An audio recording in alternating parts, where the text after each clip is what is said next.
આમંત્રિત કરીએ. હું અહીંથી કહીશ, નારી શક્તિને વંદન, મોદીજીને અભિનંદન, ભારત માતા કી. મહોદય, આ નારી શક્તિ આપના ઓવારણા લઈને આપને આમંત્રિત કરી રહી છે. તાળીઓના ગર્જન સાથે આપણે સૌ વધાવીએ માનનીય વડાપ્રધાન શ્રીને. કેમ છો બધા? સુખમાં? मैं आप सभी माताओं बहनों के चरणों में प्रणाम करता हूं.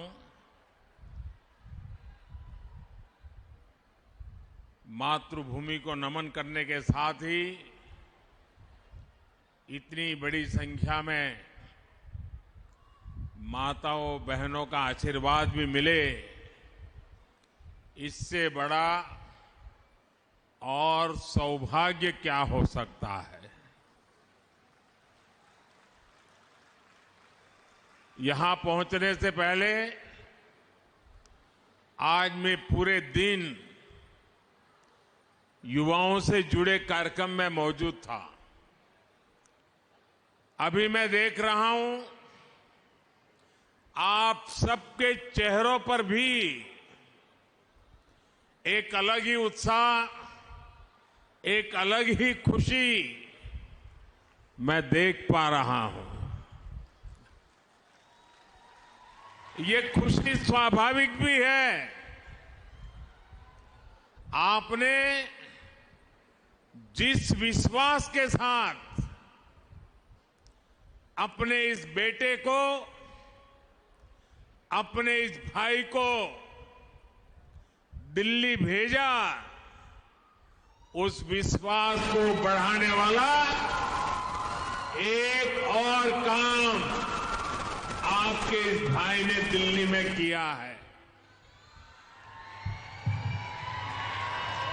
नारी शक्ति वंदन अधिनियम, यानी विधानसभा से लेकर लोकसभा तक महिलाओं को प्रतिनिधित्व मिले, प्रतिनिधित्व बढ़े, ये मोदी की गारंटी.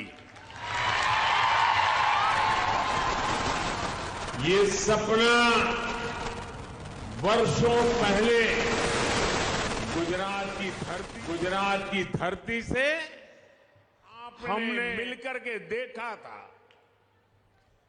आज उस संकल्प की सिद्धि के साथ मैं आपके बीच आया हूं. खासकर मैं गुजरात की मेरी बहनों से कहना चाहता हूं, हमेशा की तरह इस बार भी आपने रक्षाबंधन पर मुझे ढेर सारी राखियां भेजी थी और हमारे यहां जब राखी मिलती है तो भाई की तरफ से गिफ्ट देने का भी रिवाज है. मैंने इस बार गिफ्ट पहले ही तैयार कर ली थी, लेकिन उस समय बता तो सकता नहीं था. आज मैं ये कह सकता हूं कि नारी शक्ति वंदन अधिनियम पूरे देश की मेरी माताओं बहनों के लिए एक बहुत बड़ा उपहार है. नारी शक्ति वंदन अधिनियम मेरी बहनों के अधिकारों की गारंटी है. नारी शक्ति वंदन अधिनियम मेरी बहनों के सपनों के पूरा होने की गारंटी है.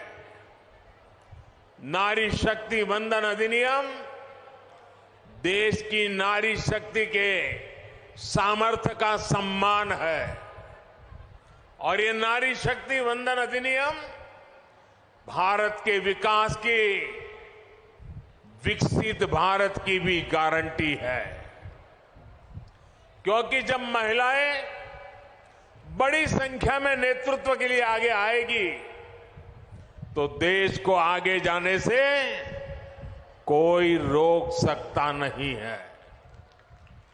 मैं आप सभी को नारी शक्ति वंदन अधिनियम पास होने की बहुत बहुत बधाई देता हूं। बहनों, बेटियों, आप सब जानती हैं कि आजादी के इतने दशक तक नारी शक्ति के सामर्थ्य के साथ इंसाफ नहीं हुआ। अब आप मुझे बताइए, किसी के एक हाथ एक पैर को बांध कर रखा जाए तो उससे आप कितनी उम्मीद कर सकते हैं? देश की आधी आबादी की पूरी भागीदारी के बिना देश तेज विकास नहीं कर सकता है।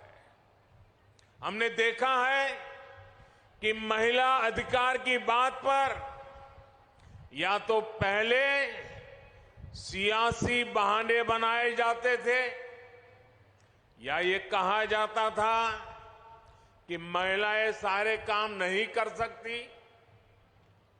हमने गुजरात से इसी सोच के खिलाफ लड़ाई शुरू की थी।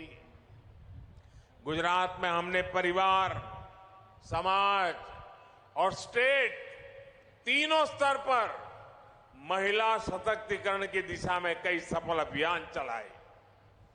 परिवार में पीने के पानी जैसी बेसिक जरूरत हो, आर्थिक भागीदारी की बात हो या इलाज की चिंता हो, इनसे महिलाएं सबसे ज्यादा प्रभावित होती हैं। हमने एक एक करके ऐसी बहुत सारी योजनाएं बनाई जिससे परिवार में रहने वाली हर महिला का जीवन आसान हो। सामाजिक स्तर पर बहनों बेटियों को बराबरी दिलाने के लिए, उनकी शिक्षा के लिए हमने कन्या केळवणी अभियान गुजरात में हर जून महीने में चलाते थे। स्टेट लेवल पर राजनीति में और प्रशासन में उनकी भागीदारी सुनिश्चित की गई। गुजरात में स्थानीय निकायों में महिलाओं के लिए 50% आरक्षण की व्यवस्था के बारे में हम सबको पता है। आप में से ज्यादातर बहनें ये भी जानती है कि मैंने हर स्तर पर महिलाओं का प्रतिनिधित्व बढ़ाने के लिए समरस पंचायत ये प्रयोग शुरू किया था। हमने तय किया था कि जिन पंचायतों में प्रधान के लिए महिला के लिए आरक्षण होगा, अगर उस पंचायत में सभी महिलाएं जीत करके आएगी तो उस समरस गांव में हम अतिरिक्त बजट देंगे, अतिरिक्त पैसे देंगे ताकि महिलाओं के नेतृत्व में विकास हो। और हमने देखा कि बहुत बड़ी तादाद में हमारे पंचायतों में सभी सदस्य महिला चुनने लग गई और महिलाओं ने विकास के इस काम को पाई का सही उपयोग करके अमल में लाया। हमने ये भी तय किया कि समरस पंचायतों में हम महिला अधिकारियों को ही नियुक्त करने का प्रयास करेंगे। माताओं, बहनों, महिलाओं की भागीदारी के लिए, उनके आरक्षण के लिए ये निर्णय केवल सरकारी नियम कानूनों तक ही सीमित रहे हो ऐसा नहीं है। बीजेपी ने एक जिम्मेदार राजनीतिक दल के रूप में भी कई निर्णय लिए और नई राजनीतिक परंपराओं को शुरू किया। स्थानीय निकायों में जो 4 प्रमुख पद होते हैं, mayor, deputy mayor, standing committee chairman और दल का नेता, हमने तय किया कि इनमें से कम एक महिलाओं को लिए रिजर्व हो और वहां अगर एससी कम्युनिटी है तो एसटी कम्युनिटी है तो एसटी, उनको भी इसका एक पद दिया जाए। ये पद हमारे दलित समाज, हमारे आदिवासी समाज, उनके लिए हमने करने का प्रयास किया। गुजरात में ये जो सफल प्रयोग हमने किए, इससे हमें महिलाओं के लिए काम करने का एक अनुभव भी मिला, आत्मविश्वास भी मिला। आज देश में घर से लेकर संसद तक हर क्षेत्र में महिलाओं से जुड़े जो बड़े फैसले हो रहे हैं, उनमें गुजरात के इन अनुभवों की बड़ी भूमिका है। माताओं, बहनों, गुजरात में वर्षों पहले हमने जेंडर बजट का नया प्रयोग किया था। बहनों बेटियों के सर्वसमावेशी विकास के लिए सर्वग्राही नारी गौरव नीति बनाने वाला गुजरात देश का पहला राज्य था। इस नीति के माध्यम से महिलाओं को आर्थिक एवं सामाजिक तौर पर ज्यादा अवसर मिले, महिलाओं का स्किल डेवलपमेंट हुआ, महिलाओं के लिए रोजगार के अवसर बढ़े, प्रदेश की महिलाओं का उनके सरकार की कल्याणकारी योजनाओं का लाभ पहुंचे। इसलिए अलग से महिला बाल विकास मंत्रालय की शुरुआत की गई थी। गुजरात में पुलिस समेत सभी सरकारी भर्तियों में महिलाओं के लिए 33% आरक्षण है। गुजरात में पशुपालन के व्यवसाय में भी 65% से अधिक हमारी माताएं बहनें कार्यरत है। अकेले गुजरात में डेयरी क्षेत्र में 35 लाख से ज्यादा महिलाएं सक्रिय भागीदारी कर रही है। महिलाओं को पशुपालन व्यवसाय में बल मिले, इसलिए प्रदेश में महिला दूध सहकारी मंडलियों का गठन किया गया। हमने उस समय ही डेयरी के पेमेंट के लिए डिजिटल पेमेंट की व्यवस्था शुरू की थी। आज इसी वजह से हर रोज करीब करीब 30 करोड़ रुपए का भुगतान सीधे महिलाओं के ही खातों में भेजा जाता है।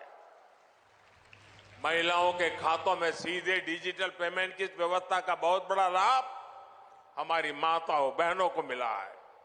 साथियों, गुजरात की आदिवासी महिलाओं को सशक्त करने के लिए वन व्यवस्थापन मंडलियों में महिलाओं को प्रमुखता से स्थान दिया गया। आज लाखों महिलाएं वन विकास में अपना योगदान दे रही है।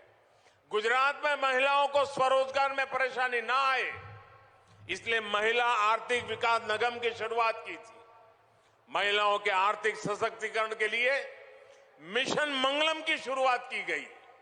महिलाओं के हुनर को बल मिले, इसलिए सखी मंडलों का गठन किया गया।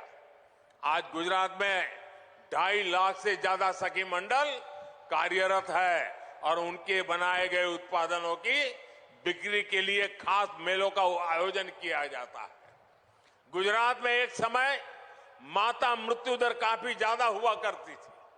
प्रसूता माताओं को बचाने के लिए हमने चिरंजीवी योजना शुरू की, उनके पोषण पर काम किया और आज के नतीजे हम देख रहे हैं।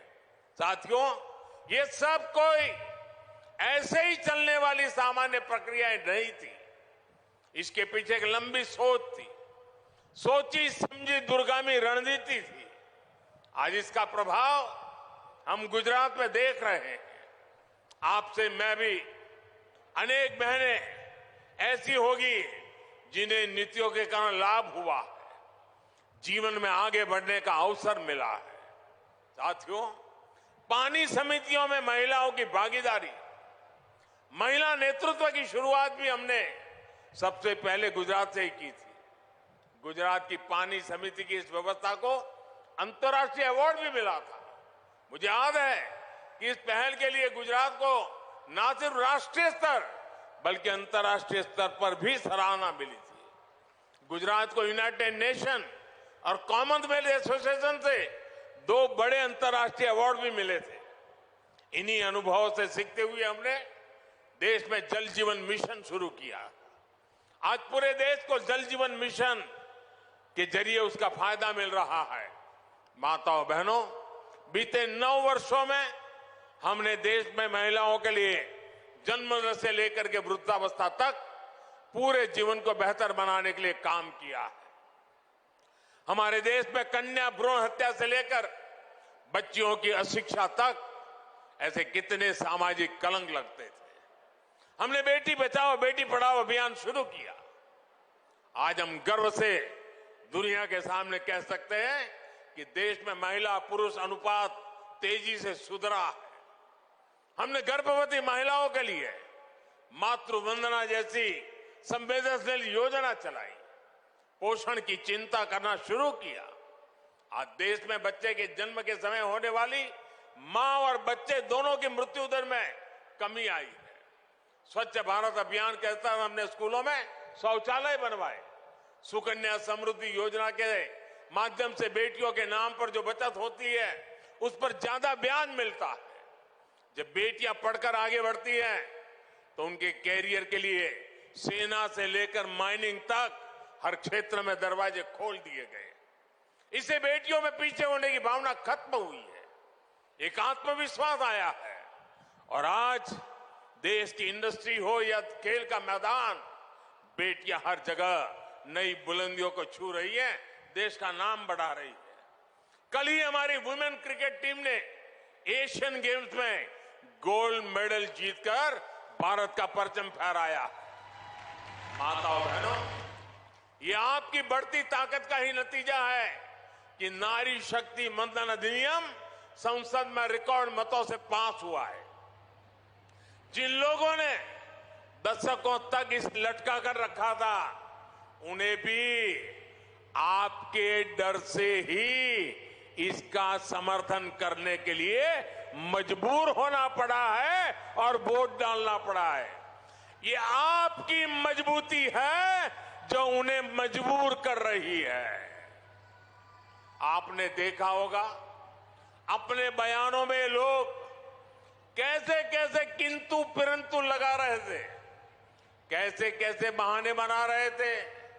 इन्होंने महिलाओं को अलग अलग वर्गों में बांटकर आपकी ताकत को कमजोर करने का पैंतरा भी चला। लेकिन जब इन्हें लग गया कि ये सरकार पीछे हटने वाली नहीं है, जब उन्हें लग गया कि देश की महिलाएं देख रही हैं कि संसद के भीतर क्या हो रहा है, तो इन्हें मन मानकर मजबूर होकर इस कानून के पक्ष में वोट करना पड़ा। मैं आप सभी को इस बहुत बड़ा काम और आपने इतनी बड़ी संख्या में आकर के आशीर्वाद दिया, इसलिए मैं आपका आभार भी व्यक्त करता हूं, आपको बहुत बहुत बधाई भी देता हूं। जल्द ही इस कानून की ताकत से आप सब देश की बेटियां ज्यादा संख्या में विधानसभा और संसद में भी पहुंचेगी और देश की आवाज बनेगी। आप सबको मेरी तरफ से बहुत बहुत धन्यवाद। नमस्कार। भारत माता की, भारत माता की बहुत बहुत धन्यवाद। बहुत बहुत बहुत धन्यवाद। खूब